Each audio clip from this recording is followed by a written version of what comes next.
वित्त दलम चैनल में आप सबका स्वागत है। तो आज हम इस वीडियो में सुजलॉन एनर्जी लिमिटेड इस कंपनी का जो पूरा बिजनेस साथ में कंपनी के फाइनेंशियल और इन्फॉर्मेशन देखेंगे, टेक्निकल है उसके बारे में भी यहाँ पर इन्फॉर्मेशन देखने वाले। तो सबसे पहले हम कंपनी का बिजनेस का ओवरव्यू देखेंगे।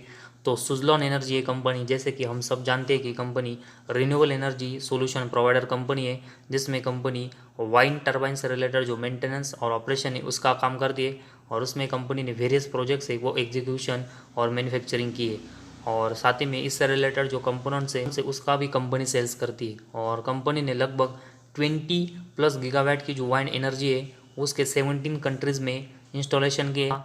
और 111+ वाइंड फार्म से वो कंपनी ने 13,880 मेगावाट कैपेसिटी के इंस्टॉल किए।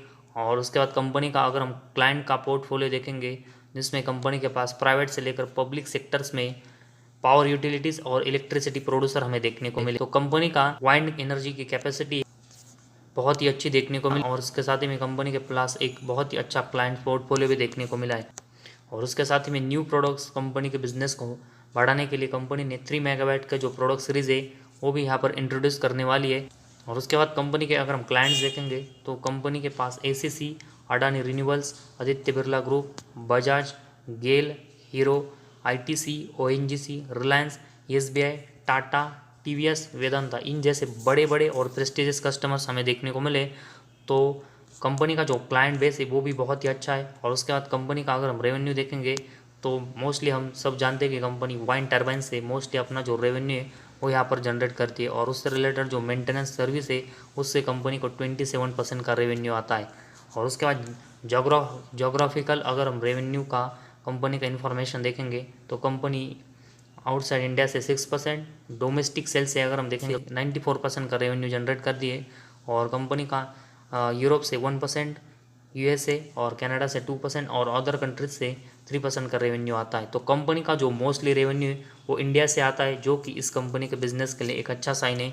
और इस साल अगर हम कंपनी की ऑर्डर बुक देखेंगे तो 19 मई को कंपनी को 69 मेगावाट का ऑर्डर 3 मेगावाट सीरीज़ के लिए नॉर्डिक एनर्जी कंपनी की तरफ से मिला है। इसके बाद कंपनी को 19 मई को श्री कुमार स्वामी मिनरल एक्सपोर्ट की तरफ से 25.2 मेगावाट का ऑर्डर मिला है। इसके बाद कंपनी को 22 मई को सेरेंटिया रिन्यूएबल्स की तरफ से 204 मेगावाट्स का ऑर्डर मिला है। और उसके बाद कंपनी को टोरेंट पावर की तरफ से मई 24 को 300 मेगावाट्स का ऑर्डर मिला है। तो पिछले मंथ में देखेंगे तो इस कंपनी को 4 ऑर्डर मिले, जो कि इस कंपनी के बिजनेस के लिए एक बहुत ही अच्छा साइन है। तो सुजलॉन एनर्जी इस कंपनी का बिजनेस देखेंगे तो रिन्यूएबल एनर्जी से रिलेटेड है, जिसमें कंपनी के पास बहुत ही अच्छे कस्टमर्स है। और साथ ही में कंपनी की जो ऑर्डर बुक है वो भी हमें अच्छे देखने को मिले। लेकिन इस कंपनी को अपने जो ऑर्डर है वो एग्जीक्यूट करके अपने फाइनेंशियल और फंडामेंटल है वो भी स्ट्रांग रखने पड़ेंगे। तो इस कंपनी का जो क्लाइंट बेस अच्छा है और ऑर्डर बुक अच्छी है, लेकिन इसके बाद कंपनी के फाइनेंशियल और फंडामेंटल कैसे वो भी हमें देखना पड़ेगा, तभी कंपनी पूरी यहाँ पर इन्वेस्टमेंट के नज़र से अच्छी मानी जाएगी। तो सबसे पहले हम कंपनी का स्टॉक का पी रेशियो देखेंगे तो 100 है, तो थोड़े से महंगे वैल्यूएशन पर कंपनी का शेयर अभी ट्रेड कर रहा है। इसके बाद कंपनी का आरओसी देखेंगे तो 20.6% का है, तो इसमें कंपनी के नंबर से वो अच्छे हैं। और उसके बाद कंपनी का अगर हम शेयर देखेंगे तो कंपनी का जो शेयर है वो पिछले कुछ समय से 10 रुपीज़ के आसपास ज़्यादातर ट्रेड करते हुए देखने को मिला। लेकिन 11.5 रुपीज़ का जो प्राइस है वो यहाँ पर इस कंपनी ने क्रॉस किया। और उसके बाद हमें कंपनी के शेयर में एक थोड़ा सा शॉर्ट टर्म के नज़र से ब्रेकआउट देखने को मिला है। तो ये जो ब्रेकआउट हुआ है वो कंपनी के परफॉर्मेंस की वजह से हुआ है, या फिर हमें शॉर्ट टर्म के नज़र से ये सिर्फ बाइंग यहाँ पर देखने को मिलती है, वो हम कंपनी के परफॉर्मेंस को देखने से यहाँ पर पता चलेगा। और उसके लिए सबसे पहले हम कंपनी का प्रॉफिट एंड लॉस स्टेटमेंट देखते हैं, जिसमें कंपनी का सबसे पहले हम सेल्स देखेंगे तो मार्च 18 में कंपनी का सेल्स 8,000 करोड़ का था। इसके बाद अगर हम देखेंगे तो कंसिस्टेंट कंपनी का सेल्स डाउन होकर मार्च 20 तक 2,900 तक आया। इसके अगले साल मार्च 21 में ये सेल्स बढ़कर 3,300, इसके बाद मार्च 22 में ये बढ़कर 6,500 और अभी फिर से कंपनी का सेल्स गिरकर मार्च 23 में 5,900 करोड़ का हुआ है। तो कंपनी सेल्स कर जरूर कर रही है, लेकिन कंपनी का जो सेल्स के नंबर्स है वो कभी बहुत ही कम होते और कभी बहुत ही बढ़ते। तो बहुत ही वोलाटाइल और रिस्की कंपनी का सेल्स है, और उसकी वजह से कंपनी के प्रॉफिट एंड लॉस स्टेटमेंट में मैक्सिमम सेगमेंट में कंपनी के जो नंबर्स है वो भी बहुत ही ऊपर नीचे हो सकते हैं। तो एक बहुत ही वोलाटाइल परफॉर्मेंस का कंपनी सेल्स कर रही है। और उसके कंपैरेटिवली अगर हम कंपनी का एक्सपेंस देखेंगे तो बहुत ही वोलाटाइल सेल्स होने की वजह से कंपनी के जो नंबर्स है वो एक्सपेंस के कंपैरेटिवली कभी ज़्यादा होते या फिर कभी कम होते, और उसी वजह से कंपनी का जो ऑपरेटिंग प्रॉफिट है उसके नंबर कभी लॉस में जाते और कभी हमें प्लस में देखने को मिलते। तो और मार्च 18 से लेकर मार्च 23 तक कंपनी के ऑपरेटिंग प्रॉफिट के नंबर्स भी देखेंगे तो ये कभी बहुत ही बढ़ते और कभी हमें लॉस में भी जाते हुए देखने को मिलते। तो इसमें भी कंपनी का परफॉर्मेंस है वो बहुत ही वोलाटाइल है। और उसके बाद कंपनी के ऑपरेटिंग प्रॉफिट मार्जिन के नंबर्स देखेंगे तो ये भी कभी लॉस मेकिंग और कभी बहुत ही ज़्यादा बढ़ते हुए देखने को मिलते हैं। तो इसमें भी कोई स्टेबिलिटी हमें देखने को नहीं मिली। तो ऑपरेटिंग प्रॉफिट और ऑपरेटिंग प्रॉफिट मार्जिन के नंबर से वो अभी भी बहुत ही अनस्टेबल है और बहुत ही वोलाटाइल है। और उसके बाद कंपनी का अगर हम नेट प्रॉफिट देखेंगे तो मार्च 18 में कंपनी 384 करोड़ के लॉस में थी। इसके अगले 2 साल देखेंगे तो कंपनी 1500 और 2600 करोड़ के लॉस में थी। इसके अगले साल कंपनी प्रॉफिट में आई और उसके बाद मार्च 22 में देखेंगे तो कंपनी फिर से लॉस में गई और अभी मार्च 23 में कंपनी फिर से प्रॉफिट में आई है। तो कंपनी का मार्च 23 में देखेंगे तो ऑपरेटिंग प्रॉफिट सिर्फ 832 करोड़ का था, लेकिन उसके कंपैरेटिवली कंपनी का नेट प्रॉफिट 2800 करोड़ का है। इसका जो सबसे बड़ा रीज़न है कि मार्च 23 में कंपनी ने 2700 करोड़ का अदर इनकम जनरेट किया है और ये अदर इनकम ऑपरेटिंग प्रॉफिट में ऐड होने की वजह से कंपनी का जो नेट प्रॉफिट है वो 2800 करोड़ का किया है। तो कंपनी का जो अदर इनकम है वो ऐड होने की वजह से कंपनी के नेट प्रॉफिट के नंबर्स में एक अच्छी ग्रोथ हुई है, ना कि कंपनी के मेन बिजनेस की वजह से, मतलब ऑपरेटिंग प्रॉफिट की वजह से। तो हम इसको एक ट्रस्टेबल नहीं मान सकते क्योंकि कंपनी का जो अदर इनकम है वो कभी भी स्टेबल नहीं रहता, वो कभी लॉस में भी जा सकता है, कभी बहुत ही बढ़ सकता है और कभी भी बहुत ही डाउन हो सकता है। तो इसी वजह से जब तक कंपनी अपने ऑपरेटिंग प्रॉफिट से अच्छा बिजनेस नहीं करती तब तक हमें कंपनी के जो नेट प्रॉफिट के नंबर्स है वो ट्रस्टेबल देखने को नहीं मिलते। तो इस अदर इनकम को अगर हम कम करके देखेंगे तो 100-200 करोड़ के आसपास ही कंपनी को अपने मेन बिजनेस से नेट प्रॉफिट हुआ है। तो बहुत ही बड़ी जंप कंपनी ने नेट प्रॉफिट में नहीं ली है और कंपनी का ओवरऑल अगर हम पूरा नेट प्रॉफिट देखेंगे तो ये भी कंसिस्टेंट लॉस में जा रहा है और कभी भी प्लस में आ रहा है। तो इसमें भी कोई स्टेबिलिटी नहीं है और अर्निंग पर शेयर के नंबर से वो भी कभी भी लॉस में जा रहे हैं और कभी भी प्रॉफिट में आ रहे हैं। तो पूरा का पूरा अगर हम प्रॉफिट एंड लॉस स्टेटमेंट देखेंगे तो कंपनी सेल्स के साथ ही में कंपनी के बाकी के जो नंबर्स है जैसे कि operating profit margin, net profit और अर्निंग पर शेयर, इनके सभी नंबर्स है वो बहुत ही वोलाटाइल और कभी भी प्लस और माइनस में जा रहे हैं। तो कोई स्टेबिलिटी कंपनी के नंबर्स में हमें देखने को नहीं मिली। और उसके बाद कंपनी का बैलेंस शीट का नंबर्स अगर हम देखेंगे तो इसमें कंपनी के जो रिजर्व है वो 1300 करोड़ के लॉस में है। तो कंपनी अपने रिजर्व में एक अच्छी इंप्रूवमेंट लाने की कोशिश कर रही है। और उसके बाद कंपनी का बोरेंग्स देखेंगे तो 1900 करोड़ का बोरेंग्स कंपनी के ऊपर है। तो पिछले अगर हम 7 से लेकर 8 साल में देखेंगे तो कंपनी ने लगभग 10,000 करोड़ के आसपास का जो बोरेंग्स है वो अपने ऊपर का कम किया है और अभी 2000 करोड़ का बोरेंग्स कंपनी के ऊपर है। तो कंपनी रिजर्व में एक अच्छी इंप्रूवमेंट कर रही है और बोरेंग्स में भी कंपनी एक अच्छी इंप्रूवमेंट कर रही है, लेकिन अभी भी कंपनी का रिजर्व है वो 1300 करोड़ के लॉस में है और उसके कंपेरेटिवली 2000 करोड़ का बोरेंग्स कंपनी के ऊपर है। तो जिस तरह कंपनी अपने ऊपर का बोरेंग्स कम कर रही है उस तरह से हमें आने वाले कुछ समय में कंपनी डेट फ्री भी होते हुए देखने को मिल सकती है, जो कि कंपनी के परफॉर्मेंस के लिए एक बहुत ही अच्छा साइन होगा।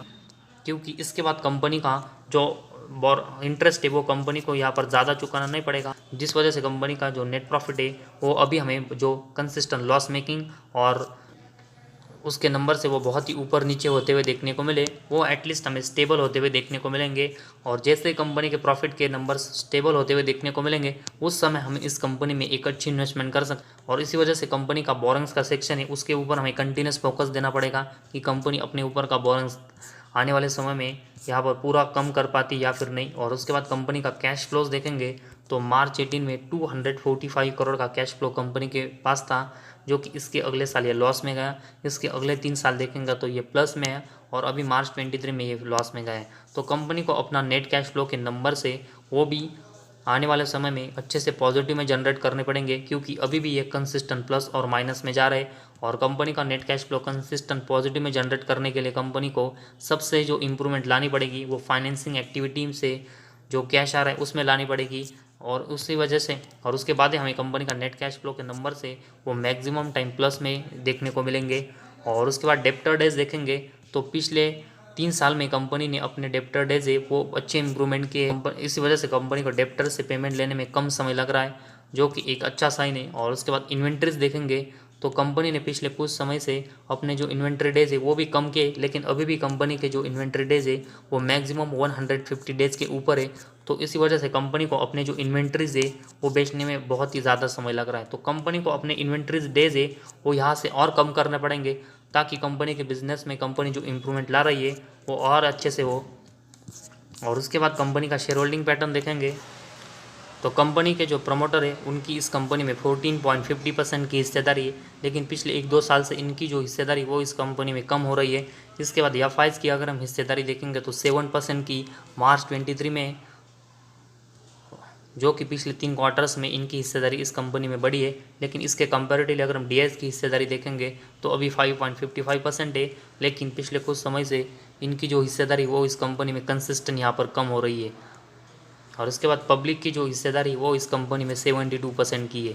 तो कंपनी का जो मेजॉरिटी स्टेक है वो पब्लिक के पास है और उसके कंपैरेटिवली प्रमोटर के पास कम हिस्सेदारी इस कंपनी के, जो कि इस कंपनी को कभी भी बहुत ही अनस्टेबल कर सकता है। और उसी वजह से प्रमोटर को इस कंपनी में अपनी जो हिस्सेदारी वो आने वाले समय में बढ़ानी पड़ेगी, ताकि कंपनी का परफॉर्मेंस है वो स्टेबल हो सके। तो पूरा अभी हमने सुजलॉन एनर्जी से रिलेटेड जो बिजनेस ओवरव्यू, कंपनी के फाइनेंशियल और टेक्निकल चार्ट देखा। सबको देखने के बाद हम इसी कंक्लूजन पर आते हैं कि तो कंपनी का जो सेल्स है वो बहुत ही वॉलेटाइल है, वो कभी बहुत ही कम होता है और कभी बहुत ही बढ़ता है। और उसी वजह से कंपनी का प्रॉफिट एंड लॉस स्टेटमेंट और बाकी के जो नंबर्स है वो कंसिस्टेंट प्लस और माइनस में जा रहे हैं। तो कोई स्टेबिलिटी कंपनी के नंबर्स में प्रॉफिट एंड लॉस स्टेटमेंट में भी नहीं है। कंपनी ज़रूर मार्च 23 में यहाँ पर प्रॉफिट में आई है, लेकिन वो आने वाले समय में कितनी देर तक प्रॉफिटेबल रह पाएगी उसके ऊपर हम ज़्यादा ट्रस्ट नहीं कर सकते, क्योंकि कंपनी का जो पास्ट रिकॉर्ड है वो अभी भी हमें बहुत ही ख़राब देखने को मिला है, जिसमें कंपनी के नंबर्स कंसिस्टेंट प्लस और माइनस में जा रहे हैं। साथ ही में कंपनी का कैश फ्लो भी कंसिस्टेंट प्लस और माइनस में जा रहा है। कंपनी की जो बैलेंस शीट है उसमें कंपनी के रिजर्व अभी भी लॉस में है। कंपनी का बोरंग्स 2000 करोड़ का है। तो कंपनी बोरंग्स ज़रूर कम कर रही है, लेकिन अभी भी कंपनी के जो रिजर्व है उसके कंपैरेटिवली कंपनी के ऊपर ज़्यादा बोरंग्स है, जो कि कंपनी के बैलेंस शीट को अभी वीक बना रहा है। साथ ही में कंपनी के प्रमोटर की हिस्सेदारी इस कंपनी में कम हो रही है, डीएस की भी हिस्सेदारी इस कंपनी में कम हो रही है। तो ये सब निगेटिव पॉइंट है वो हमें इस कंपनी के रिलेटेड यहाँ पर देखने को मिले। और साथ ही में कंपनी के जो प्रमोटर है उन्होंने लगभग 80% के जो हिस्सेदारी वो प्लेज में भी रखी है। तो ये सब रीज़न है कि ये कंपनी रिन्यूएबल एनर्जी सेक्टर में काम ज़रूर करती है, लेकिन कंपनी का जो परफॉर्मेंस बहुत ही वोलाटाइल, कंपनी के प्रमोटर ने जो शेयर होल्डिंग कम की और उसके साथ ही में 80% के जो शेयर प्लेज में रखे, उस रीज़न की वजह से अभी हम इस कंपनी में ज़्यादा इन्वेस्टमेंट का रिस्क नहीं ले सकते। तो कंपनी अपने ऊपर का बोनस अगर कम करती है और अपने परफॉर्मेंस स्टेबल करती है तो ही हम इस कंपनी में एक ट्रस्ट ली और अच्छी इन्वेस्टमेंट आने वाले समय में कर पाएंगे।